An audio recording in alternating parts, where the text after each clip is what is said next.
नमस्कार मित्रांनो, स्वागत आहे तुमचं यांची मॅथ क्लास या आपल्या युट्यूब चॅनल मध्ये। मित्रांनो, आपण अंगणवाडी पर्यवेक्षिका त्याचबरोबर मुख्य सेविका भरतीसाठी अतिशय महत्त्वपूर्ण अतिशय इम्पॉर्टंट अशी गणित व बुद्धिमत्तेची प्रश्नपत्रिका पाहत आहोत। आजचा आपला व्हिडिओ क्रमांक 9 आहे। जर तुम्ही याच्या अगोदरचे आपले लेक्चर पाहिले नसतील तर तुम्हाला ते सुद्धा पाहून घ्यायचे, कारण परीक्षेच्या दृष्टीने ते काय अतिशय उपयुक्त आहे। ठीक आहे, मग या ठिकाणी बघा, आज आपण जे प्रकरण घेतलंय त्याला आपण काय म्हणतो, रांगेतील स्थान म्हणतो। आणि हे टीसीएसचं काय आहे, अतिशय आवडतं असं प्रकरण आहे। आता तुम्हाला माहिती आहे अंगणवाडी पर्यवेक्षिकेची परीक्षा कोण घेणार आहे, तर टीसीएसच घेणार आहे। म्हणून तुम्हाला या ठिकाणी काय करायचंय, तर टीसीएसनी जेवढे प्रश्न तुम्हाला विचारले आहेत, ज्या ज्या प्रकरणावरती तुम्हाला प्रश्न विचारलेत ते सगळ्या प्रकरणाचा तुम्हाला काय करायचा आहे, चांगला अभ्यास करायचा आहे। ठीक आहे, मग या ठिकाणी बघूया पहिला प्रश्न काय विचारला होता बघा। एका रांगेमध्ये एक व्यक्ती डावीकडून 17वा आणि उजवीकडून 20वा आहे, तर त्या रांगेमध्ये एकूण किती व्यक्ती आहेत। आता काय सांगितलंय, एक व्यक्ती आहे तो डावीकडून कितवा आहे, 17वा आहे आणि उजवीकडून कितवा आहे, 20वा आहे, तर त्या रांगेमध्ये एकूण व्यक्ती किती आहेत असं विचारलं। आता ज्यावेळेस तुम्हाला रांगेतील स्थान काढायचे ना, त्यावेळेस तुम्हाला काय करायचंय, सिंपल एक काय करायचे, आधी आकृती काढून घ्यायची। बघा, समजा ही काय आहे, एक रांग आहे आणि त्या रांगेमध्ये काय आहे, एक व्यक्ती आहे। ठीक आहे, समजा या ठिकाणी ती व्यक्ती आहे, तिचं काय सांगितलं त्यांनी बघा, डावीकडून 17वा म्हणजे ही डावी बाजू, डाव्या बाजूकडून कितवा क्रमांक आहे त्याचा, 17वा क्रमांक आहे।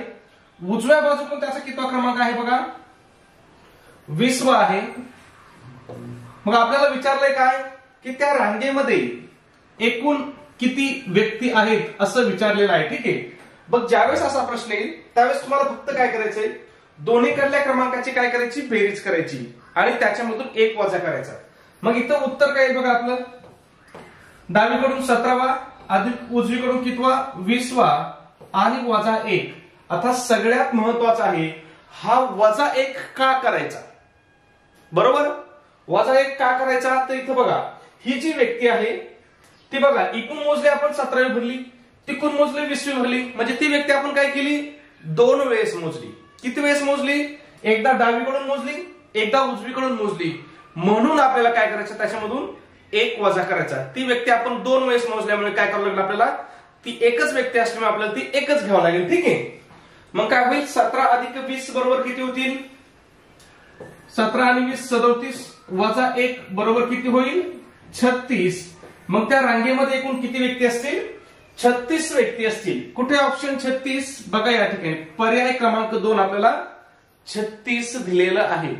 लक्षात येते मित्रांनो, खूप सिंपल आहे, परंतु सिंपल आहे म्हणून याच्याकडे दुर्लक्ष करायचं नाही। टीसीएस तुम्हाला याच्यावरती भरपूर सारे प्रश्न विचारत आहे। ठीक आहे, पुढचा प्रश्न बघा, प्रश्न क्रमांक 2।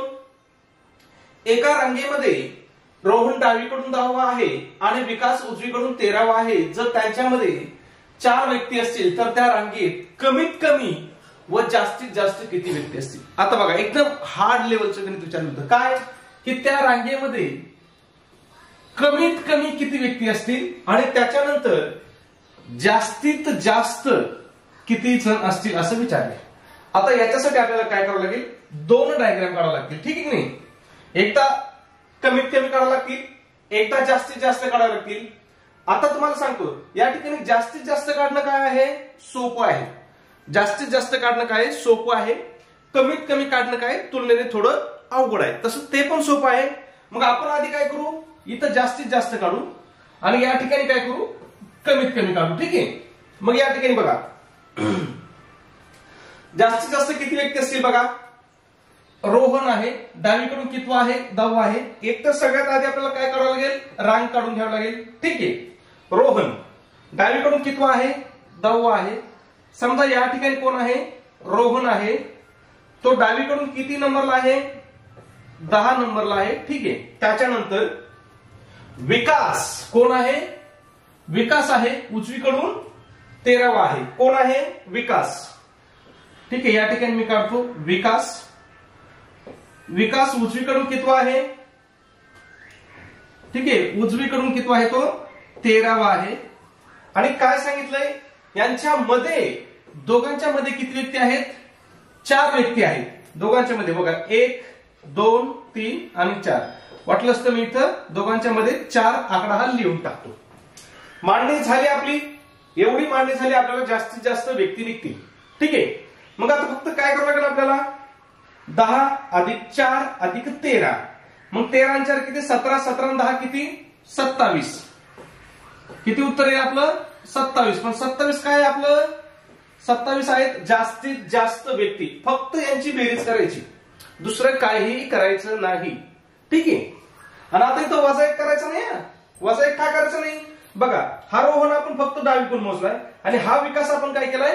फक्त उजवीकडून मोजलाय. म्हणजे ते दोघं काय केलं आपण? एकदाच मोजले आहेत, म्हणून या ठिकाणी वजा करायचं नाही. मग आपलं उत्तर काय येईल? जास्तीत जास्त 27. मग आता इथं बघा 27 ऑप्शन कुठे? बघा इथं आहे. इथं 15 आहे म्हटलं, हा पर्याय कट होईल. त्याच्यानंतर इथं 27 आहे. ठीक आहे. इथं 30 आहे म्हणजे कट होईल.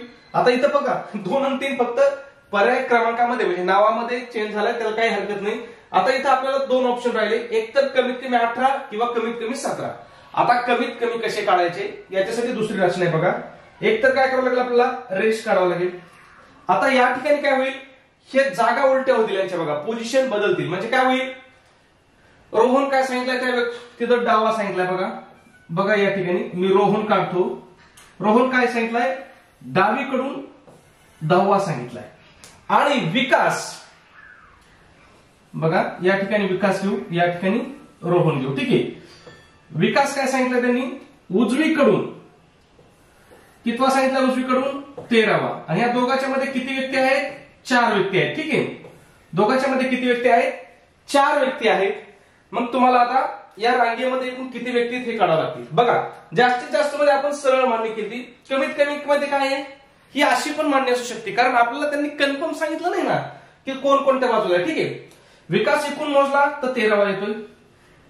रोहन एकूण मोजला तर 10वा येतोय. मग आता करायचं काय? काहीच करायचं नाही. तुम्हाला सिंपल सांगतो. फक्त या ठिकाणी तुम्हाला काय करायचं बघा. आता इकडे बघा, ही जी व्यक्ती आहे किंवा हा जो क्रमांक आहे कुठलाही घ्या तुम्ही. ठीक आहे. आता हा इकडून किती आहे? उजवीकडून 13वा आहे. मग आपल्याला त्याच्या अलीकडे किती व्यक्ती असतील हे आपल्याला फक्त शोधायचे. मग अलीकडे व्यक्ती किती असतील हे शोधण्यासाठी काय करावं लागेल? बघा हा रोहन काय इकडून 10वा आहे. मग त्याच्यामध्ये बघा हे मध्ये 4 व्यक्ती आहेत. मग ह्या मधल्या 4 व्यक्ती अधिक काय होईल? विकास 1 अधिक रोहन 1 म्हणजे किती? 6 व्यक्ती कुठे आहेत? इथपासून इथपर्यंत 6 व्यक्ती आहेत. बघा इथपासून इथपर्यंत किती व्यक्ती आहेत? 6 व्यक्ती आहेत. मग 10 मधून जर 6 गेले तर अलीकडे किती व्यक्ती असतील? 4 व्यक्ती असतील. मग फक्त आपल्याला 4 अधिक 13 दोघांची काय करायची? बेरीज करायची. म्हणजे या ठिकाणी किती व्यक्ती येतील? 17 व्यक्ती येतील. बघा बरं 17 आणि 27 कुठे? इथं 18 आणि 27 आहे. इथं 17 आणि 27 आहे. म्हणजे हा पर्याय आपला काय आहे? बरोबर उत्तर आहे. त्या ठिकाणी कमीत कमी 17 व्यक्ती आहेत, जास्तीत जास्त 27 व्यक्ती आहेत. ठीक आहे. सोपं आहे. पुढचा प्रश्न बघूया. प्रश्न क्रमांक 3. एका रांगेत संदीप डावीकडून 25 आहे व उजवीकडून तो 25 आहे, तर त्या रांगेत एकूण मुलं किती? चिल्लर प्रश्न. काय प्रश्न होता? चिल्लर प्रश्न. चिल्लर आहे परंतु TCS ने विचारला आहे. ठीक आहे. त्याच्यामुळे आपल्यासाठी काय आहे? महत्वाचं आहे. का महत्वाचं आहे? तर अंगणवाडी पर्यवेक्षिकाची परीक्षा सुद्धा कोण घेणार आहे? TCSच घेणार आहे. ठीक आहे. मग या ठिकाणी बघा कोण आहे? संदीप आहे. या ठिकाणी संदीप आहे. त्याचं काय सांगितलं त्यांनी? तो डावीकडून सुद्धा किती आहे? 25 आहे. उजवीकडून सुद्धा किती आहे? 25 आहे. मग आपल्याला काय करावं लागेल? फक्त दोघांची बेरीज 25 अधिक 25 आणि त्याच्यातून वजा 1. मग 25 25 50 वजा 1 किती? 49. आता या ठिकाणी असं गणित सोडत असताना मित्रांनो तुम्हाला फक्त कधी वजा 1 करायचंय ना हे कळायला पाहिजे. ज्याला वजा 1 कधी करायचा हे कळालं ना त्याचं यावरती या प्रकरणावरती कधीच मार्क जात नाही. मग 49 ऑप्शन कुठे आपल्याला? या ठिकाणी 2 नंबरला पहा आपल्याला 49 ऑप्शन आहे. ठीक आहे. आता वजा 1 का केलं? पुन्हा एकदा सांगतो, कारण मला माहिती आहे बरेच विद्यार्थी विचारतात कमेंटमध्ये, सर वजा 1 का करायचं? का केलं? हा जो संदीप आहे हा संदीप आहे बरोबर. हा आपण इकडनं पण मोजला 25 भरला आणि इकडनं पण मोजला काय भरला? 25 भरला. म्हणजे आपण तो दोन्ही बाजूकडून मोजला म्हणजे 2दा मोजला, मग आपल्याला त्यातला एक कट करावा लागेल, म्हणून एक काय करायचा, वजा करायचा. ठीक आहे. पुढचा प्रश्न पाहण्या अगोदर एक छोटीशी पण अतिशय महत्वपूर्ण, अतिशय इम्पॉर्टंट अशी सूचना आहे मित्रांनो. तर आपण या ठिकाणी अंगणवाडी पर्यवेक्षिका त्याचबरोबर मुख्य सेविकासाठी अतिशय इम्पॉर्टंट, अतिशय महत्वपूर्ण अशी टेस्ट सिरीज सुरू केली आहे मित्रांनो. मग आपल्या टेस्ट सिरीज मध्ये काय असेल किंवा टेस्ट सिरीजचं वैशिष्ट्य काय आहे, तर या ठिकाणी तुम्हाला टीसीएस पॅटर्न नुसार संपूर्ण अभ्यासक्रमावर आधारित अशी आपली टेस्ट सिरीज असणार आहे. मग या टेस्ट सिरीज मध्ये तुम्हाला काय काय भेटेल बघा. तर तुम्हाला एकूण 10 टेस्ट पेपर भेटतील. त्याचबरोबर तुम्हाला टीसीएस ने घेतलेल्या अतिशय आयएमपी अशा 100 प्रश्नपत्रिका या ठिकाणी उत्तरासहित मिळतील. ठीक आहे. मग आता या 100 प्रश्नपत्रिका आहेत म्हटलं, एकूण प्रश्न किती होतील बघा. एका प्रश्नपत्रिकेत किती प्रश्न असतात, 100. मग 100 गुणिले 100 बरोबर किती प्रश्न होतील, 10,000 प्रश्न. ते पण कसे, टीसीएस ने विचारलेले, म्हणजे अतिशय आयएमपी असे प्रश्न असणार आहेत. का, तर तुमची परीक्षा कोण घेणार आहे, टीसीएसच घेणार आहे. म्हणून तुम्हाला टीसीएस ने विचारलेले प्रश्न काय असणार आहेत, अतिशय इम्पॉर्टंट असणार आहे. ठीक आहे. त्याचबरोबर या ठिकाणी आपण काय करतोय, फ्री मध्येच अतिशय आयएमपी अशा नोट्स सुद्धा तुम्हाला या ठिकाणी प्रोव्हाइड करत आहोत. मग या नोट्स मध्ये कोणकोणत्या विषयाच्या नोट्स असतील बघा. मराठी आहे, इंग्रजी आहे, गणित आहे, बुद्धिमत्ता आहे, त्याच्यानंतर इतिहास, भूगोल, राज्यशास्त्र, त्याचबरोबर आयसीडीएसच्या सुद्धा अतिशय आयएमपी अशा नोट्स तुम्हाला आपण या ठिकाणी काय करतोय, प्रोव्हाइड करतोय. ठीक आहे. मग या सगळ्यांची किंमत किती मित्रांनो, तर फक्त 200 रुपये आपण किंमत ठेवलेली आहे. पण त्याच्यामध्ये सुद्धा विद्यार्थ्याच्या मागणीस्तव आपली ऑफर चालू आहे. जर तुम्ही ऑफरनुसार आपली टेस्ट सिरीज जर आज घेतली तर मित्रांनो ही टेस्ट सिरीज तुम्हाला काय होणार आहे, फक्त आणि फक्त 149 रुपयाला तुम्हाला आपली ही टेस्ट सिरीज पडणार आहे. मग हे 149 रुपये असतील ते तुम्हाला कुठं पे करायचे, तर तुमच्याकडे गुगल पे असेल, फोन पे असेल, त्या ठिकाणी आपला नंबर आहे बघा 9689141630. पुन्हा एकदा सांगतो 9689141630. याच्यावरती तुम्हाला काय करायचे, 149 रुपये पे करायचे आणि ते पे केलेले पैशाचा एक काय करायचं, स्क्रीनशॉट काढायचा आहे आणि हा स्क्रीनशॉट मला काय करायचा मित्रांनो, व्हॉट्सअपला शेअर करायचा आहे. व्हॉट्सअपला आपला नंबर आहे 9689141630. ठीक आहे. तुमचा स्क्रीनशॉट मिळाल्याबरोबर तुम्हाला संपूर्ण स्टडी मटेरियल या ठिकाणी काय केलं जाईल, प्रोव्हाइड केलं जाईल. ठीक आहे. पुढचा प्रश्न बघू, 4 नंबर. एका खेळाडूचा खालून क्रमांक 18वा आणि वरून 27वा आहे, तर त्या स्पर्धेत किती खेळाडू आहेत. आता काय सांगितलंय, एक खेळाडू आहे, त्याचा खालून क्रमांक कितवा सांगितलाय, 18वा सांगितलाय आणि वरून कितवा सांगितलाय, 27वा सांगितलाय. तर त्या स्पर्धेत किती खेळाडू आहेत असं आपल्याला विचारलं. सेम, फक्त त्यांनी नाव स्पर्धाचं दिलंय, पण इथे गणित काय रांगेतलंच आहे. कसं रांगेतलं तुम्हाला सांगतो. थोडी रांग हे झाली, एकदम सरळ काढतो. ठीक आहे. तरी तिरकीत झाली, काही हरकत नाही. पुन्हा एकदा ट्राय करू आपण. असू द्या, काही हरकत नाही. मग आता या ठिकाणी बघा,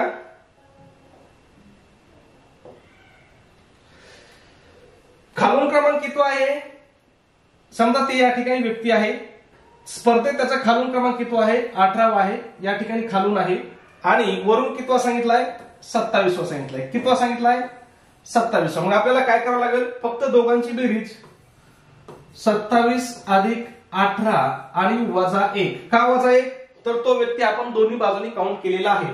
मग 27 अधिक 18 किती होईल, 8 आणि 7 किती, 15, 4 45 वजा 1 बरोबर किती, 44. पहा बरं 44 कुठं ऑप्शन आहे आपल्याला, बघा या ठिकाणी ऑप्शन क्रमांक 3 आपल्याला 44 दिलेला आहे. लक्षात येत आहे.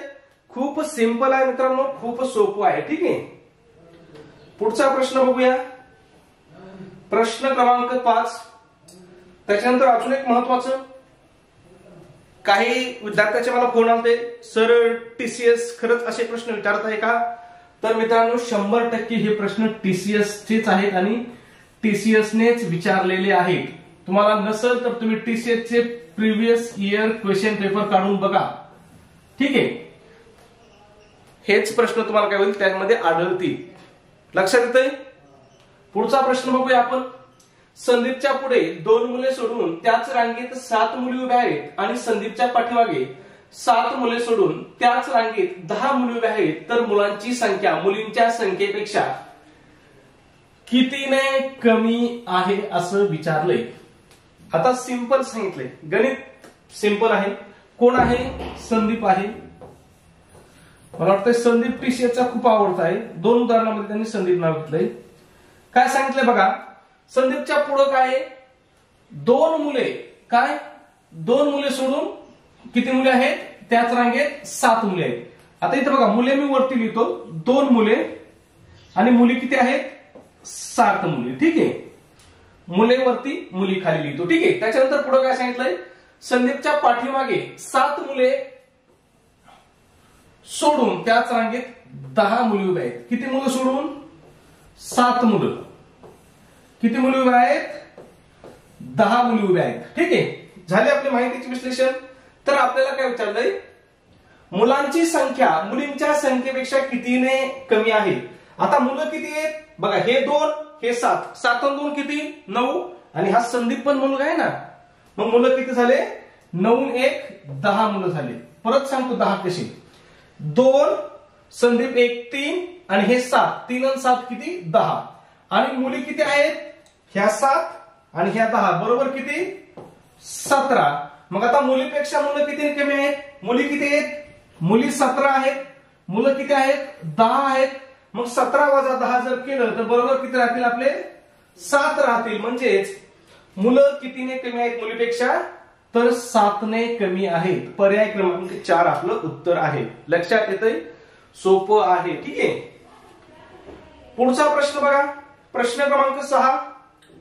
एका ओळीत ए डावीकडून 11वा आणि बी उजवीकडून 10वा आहे. ए आणि बी यांनी जागांची अदलाबदल केल्यास ए डावीकडून 18वा होतो. ए आणि बी व्यतिरिक्त ओळीत किती व्यक्ती आहेत? आता काय सांगितलंय? काही असू द्या, पण विचारलं काय आपल्याला? ए आणि बी व्यतिरिक्त ओळीत किती व्यक्ती आहेत?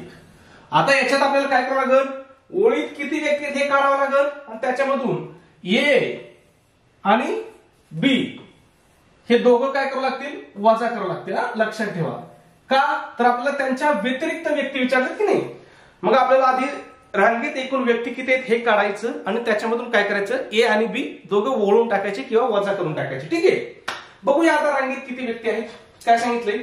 ए एका ओळीत डावीकडून कितवा आहे? 11वा आहे. ठीक आहे. सगळ्यात आधी आपली ओळ काढून घ्यावी लागेल, ते सगळ्यात महत्वाचं आहे. ठीक आहे. अरे कसं काय ओळ आहे ना? ओके, ओळ आली. काय सांगितलं? ए डावीकडून 10वा आहे. समजा या ठिकाणी कोण आहे? ए आहे. ठीक आहे. तो डावीकडून कितवा आहे? 10व्या क्रमांकावरती आहे. पुढं काय सांगितलंय? आणि बी सॉरी ए डावीकडून 11व्या क्रमांकावरती आहे. इथं आपण 10व्या लिहिलं होतं. कितव्या क्रमांकावरती आहे? 11व्या. आणि बी उजवीकडून 10वा आहे. कोण? बी. ठीक आहे. त्याच्यानंतर पुढं काय आपल्याला सांगितलंय का? पुढं काहीच नाही सांगितलं, फक्त आपल्याला त्याने काय सांगितलंय? बी हा काय आहे? आता या ठिकाणी बी आहे, तो उजवीकडून काय आहे? 10वा आहे. ठीक आहे. आणि आपल्याला काय विचारलंय?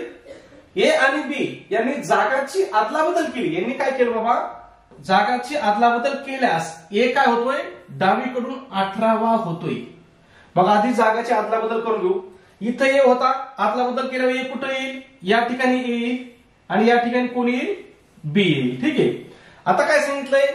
एचा आपल्याला काय सांगितलंय? डावीकडून त्याचा कितवा क्रमांक सांगितलाय? 18वा क्रमांक सांगितलाय. ठीक आहे. एचा कोण आहे? हा ए आहे. डावीकडून कितवा आहे? हा 18वा क्रमांक सांगितलाय. बस एवढीच मांडणी करायची आणि याच्यातून काय करायचं? मग आता एकूण व्यक्ती काढण्यासाठी काय करावं लागलं आपल्याला? बीचा एकूण 10वा क्रमांक होता, म्हटलं एचा सुद्धा एकूण कितवा क्रमांक असणार आहे? उजवीकडून 10वाच असणार आहे. मग आपल्याला काय करावं लागेल? या दोघांची बेरीज, डावीकडला क्रमांक अधिक उजवीकडला क्रमांक वजा 1 बरोबर किती येईल? 10. 18 अधिक 10 28. 28 वजा 1 किती होईल? 27. ठीक आहे. पण आता त्यांनी काय सांगितलं आपल्याला? त्यांच्या व्यतिरिक्त किती व्यक्ती आहेत बघा. 27 हे काय झाले, 27 एकूण व्यक्ती झाले. काय झाले, एकूण व्यक्ती 27. आणि इथं उत्तर लिहून टाकायचं नाही बघा. इथं त्यांनी पहिलाच ऑप्शन त्या हरणखोरांनी आपल्याला काय दिला होता, 27 दिला होता. मग असं करायचं नाही. आपल्याला काय विचारलंय, ए आणि बी व्यतिरिक्त किती व्यक्ती विचारलंय. म्हणजे आपल्याला काय करावं लागेल, 27 मधून ए आणि बी 2 वजा करावं लागतील. मग 27 वजा 2 जर केले तर किती येईल, आपलं उत्तर येईल 25. दोघा व्यतिरिक्त किती व्यक्ती आहेत त्या रांगेमध्ये, 25 व्यक्ती आहेत. पर्याय क्रमांक 3 आपलं काय आहे, बरोबर उत्तर आहे. लक्षात येतंय मित्रांनो. तुम्ही अजिबात टेन्शन घ्यायचं नाही. तुम्हाला आपण एकदम सोप्या भाषेत सांगणार, सोपं करून सांगणार गणित, ठीक आहे.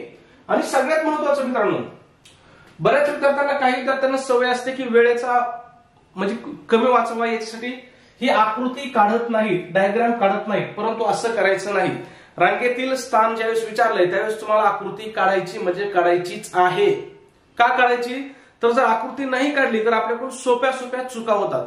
सोपी चूक कोणती होती, आपल्याला कळत नाही कोणती व्यक्ती आपण 2दा मोजली, म्हणून काय होतं, वजा 1 करायचं की +1 करायचं. आता काही गणितामध्ये +1 करण्याचे सुद्धा उदाहरण आहेत, परंतु आपल्याला टीचर्सनी +1 करण्याचं एक पण उदाहरण विचारलेलं नाही. जर मला सापडले तर आपण 100% त्यांचा पण काही करू, आपल्या व्हिडिओमध्ये समावेश करू, ठीक आहे. म्हणून तुम्हाला आकृती काढणं महत्वाचं आहे. पुढे बघा, 7 नंबर, गोपाळच्या पुढे 3 मुले सोडून त्या रांगेत 8 मुली उभ्या आहेत आणि गोपाळच्या मागे 5 मुले सोडून त्याच रांगेत 12 मुली उभ्या आहेत. तर त्या रांगेत एकूण किती व्यक्ती आहेत विचारलं होतं आपल्याला आधी. पण तिथे काय विचारलं होतं, मुलापेक्षा मुली कितीने जास्त आहेत किंवा मुलीपेक्षा मुलं कितीने कमी आहेत. पण इथं काय विचारलंय बघा, एकूण व्यक्ती किती आहेत, म्हणजे किती मायनर चेंजेस केले त्यांनी बघा. मग ह्या रांगेत कोण आहे बघा, गोपाळ आहे. गोपाळ लिहून घेऊ आधी बाबा, काय म्हणतोय गोपाळ बघूया आपण, ठीक आहे. गोपाळ, ओके. आता काय सांगितलंय, गोपाळच्या पुढे 3 मुले सोडून त्या रांगेत 8 मुली आहेत. गोपाळच्या पुढे किती मुलं आहेत, 3 मुलं सोडून द्यायचे आणि मुली किती आहेत, 8 आहेत, ठीक आहे. त्याच्यानंतर गोपाळच्या मागे किती मुलं सोडून द्यायचे, 5 मुलं सोडून द्यायचे. त्या रांगेत किती मुले आहेत, 12 मुले आहेत. 5 मुलं आणि मुली किती आहेत, 12. मग त्या रांगेमध्ये एकूण मुली किती होतील, हे 8 आणि ह्या 12. 8 आणि 12 मुली किती झाल्या, आपल्या 20 मुली झाल्या त्या रांगेमध्ये. मुलं किती होतील, 3. गोपाळ पण मुलगाच असेल ना, मग 3 आणि 1 4, 5 आणि 4 9. मग 9 अधिक 20 बरोबर किती, 29. त्या रांगेमध्ये किती व्यक्ती आहेत, 29 व्यक्ती आहेत. कुठे ऑप्शन 29, ऑप्शन क्रमांक 4 आहे 29. एवढं सोपं आहे ना मित्रांनो हे प्रकरण. फक्त तुम्हाला दिलेल्या माहितीचं विश्लेषण करता आलं पाहिजे. खरं तर सांगायचं ना, जी रिझनिंग आहे, ज्याला आपण बुद्धिमत्ता म्हणतो ना, हे सगळं सोपं असतं. फक्त आपल्याला काय केलं असतं, प्रश्नामध्ये जी माहिती दिली तिचं आपल्याला काय करायचं असते, योग्य विश्लेषण करायचं असते. त्या दिलेल्या माहितीचं आपल्याला विश्लेषण करायचं असतं आणि योग्य उत्तरापर्यंत पोहोचायचं असतं. म्हणजे सगळी साधन सामग्री आपल्याला त्याच ठिकाणी दिलेली असते. फक्त आपल्याला ती वापरून काय करायचंय, व्यवस्थित तिची मांडणी करायची आणि मांडणी करून आपण काय करायचं, उत्तरापर्यंत पोहोचायचं आहे. तसं गणितामध्ये नाही. गणितामध्ये तुम्हाला मेथड माहित पाहिजे, सूत्र माहित पाहिजे. आता हे बघा, हे उत्तर आहे, मी अशी मांडणी केली. कुणी डायरेक्ट सरळ सरळ लिहू शकतं. कसं लिहू शकतं सरळ सरळ, बाबा मुले किती 3 अधिक किती 5 आणि गोपाळ 1 6 किती झाले 9. मुली किती, पुढच्या 8 मुली आणि मागच्या 12 मुली बरोबर किती 20 मुली. अशी काढायची पण गरज नाही. म्हणजे काही बी बुद्धिमत्ता सोडवताना तुम्हाला ठराविक अशी कुठलीही मेथड नाही. तुम्ही तुमच्या पद्धतीने कुठलाही पॅटर्न वापरू शकता, कुठलीही मेथड वापरू शकता. फक्त महत्वाचं काय आहे, उत्तर येणं हे महत्वाचं आहे. तसं गणितामध्ये नाही. गणितामध्ये तुम्हाला ठराविक मेथड माहित पाहिजे, ठराविक सूत्र माहित पाहिजे, ठीक आहे. पुढचा प्रश्न बघू. प्रश्न क्रमांक किती 8. काय विचारलंय, सीमा तिच्या वर्गातील सर्वात उत्तम असलेल्या धावकात 50वी तसेच सर्वात वाईट असलेल्या धावकात 50वी आहे. तर त्या वर्गातील विद्यार्थ्यांची एकूण संख्या दर्शवणारा पर्याय निवडा. आता बघा, गणित तेच आहे, पण त्याने किती फिरून घोरून पुसून लांबून असं लांब लचक गणित केलं याने विचारले. उत्तर तुम्हाला सांगतो 3 सेकंदात उत्तर लिहिन. काय, सीमा सर्वात चांगल्यामध्ये किती आहे? 50वी आहे. सगळ्यात वाईट मध्ये किती आहे? 50वी आहे. सीमा आपण दोनदा मोजली म्हणून काय होईल? -1 होईल. मग 50 अधिक 50 100 वजा 1 किती? 99. हे आलं आपलं उत्तर. लक्षात आलं? पण आता असं उत्तर कधी काढायचं नाही. सगळ्यात आधी काय करायची? आकृती काढून घ्यायची. काय करायची? आकृती काढून घ्यायची. आता हे समजा धावक आहे. याच्यामध्ये काय सांगितलंय? ही सीमा आहे. कोण आहे? सीमा. समजा या ठिकाणी कोण आहे? सीमा. आता काय सांगितलंय?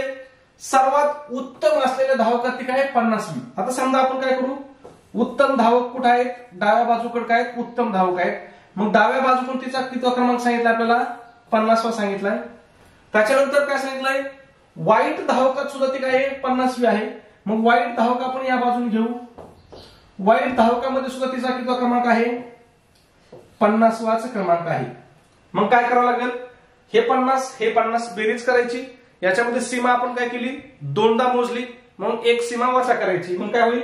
50 अधिक 50 वजा 1 99. लक्षात येते? सोपं आहे. पण मी तुम्हाला सांगेल की तुम्ही आकृती 100% काढत चला. जास्त वेळ लागत नाही. त्याच्यानंतर अजून एक प्रश्न एका ताईने विचारलं होतं की सर आपल्याला तिथं गणित सोडवण्यासाठी पेपर देतात का? तर पेपर देतात. त्याच्यानंतर अजून एका ताईने विचारलं होतं की सर आपल्याला कॅल्क्युलेटर वापरून देतात का?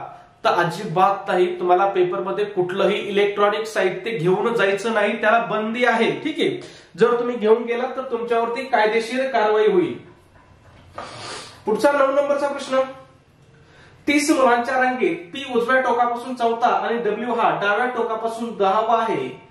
तर पी आणि डब्ल्यू मध्ये किती मुले आहेत असं विचारले. आता बघा, रांग किती मुलाची आहे? 30 मुलाची रांग आहे. ठीक आहे. काय सांगितलंय? पी हा काय? उजव्या टोकापासून 4था आहे. बघा पी. ठीक आहे. सॉरी, या ठिकाणी मी फक्त रेष काढतो. बरं ठीक आहे. कोण आहे हा? पी. कोणत्या टोकापासून 4था आहे? उजव्या टोकापासून 4था आहे. आणि पुढे काय सांगितलंय? डब्ल्यू. हा डब्ल्यू काय सांगितलंय? डाव्या टोकापासून 10वा. डाव्या टोकापासून कितवा? 10वा आहे. तर काय विचारलंय? पी आणि डब्ल्यू मध्ये किती मुलं आहेत? मग आता यांच्यामध्ये किती मुलं असतील? बघा, इकडले 10 सोडून द्या, इकडले 4 सोडून द्या. मग 10 आणि 4 किती झाले? 14 झाले. हे 14 मुलं काय करा? एकूण मुलातून वजा करा. एकूण मुलं किती आहेत रांगेत? 30 आहेत. मग काय होईल? 30 वजा 14 बरोबर किती राहतील खाली? 16. किती मुलं आहेत एकूण रांगेत? 16. एखादा विचारलं सर ते 14 कसे आले? 14 कसे आले? बाबा हे 10 आणि हे 4 यांची फक्त काय करा? बेरीज करा. आणि ही बेरीज कशातून वजा करा? एकूण मुलातून वजा करा. उत्तर तुम्हाला भेटून जाईल. पुढचा प्रश्न बघू. 10 नंबर. एका 34 मुलांच्या रांगेमध्ये पी हा उजव्या टोकापासून 4था आणि डब्ल्यू हा डाव्या टोकापासून 10वा आहे. पी आणि डब्ल्यू मध्ये किती मुलं? बघा, सेम गणित विचारलंय. सेम गणित. फक्त काय केलंय? इथं 30 होते, इथं 34 केले. बाकी सगळं गणित सेम विचारले. अगदी पर्याय सुद्धा तसेच ठेवले. आणि हे कुणी विचारलंय? टीसीएस ने. दोन्ही गणित कुणी विचारले? टीसीएस ने. ठीक आहे. म्हणून तुम्हाला टीसीएस मी सांगतोय, गणितामध्ये टीसीएस तुम्हाला काय करणार आहे? फक्त इथं संख्या बदलणार आहे. उत्तर काढायचं आणि काय करायचंय? कमेंट मध्ये सांगायचंय. सबस्क्राईब केलं नसेल सबस्क्राईब करून घ्या. व्हिडिओ आवडला असेल तर लगेच एक लाईक करून टाका. ओके. धन्यवाद मित्रांनो.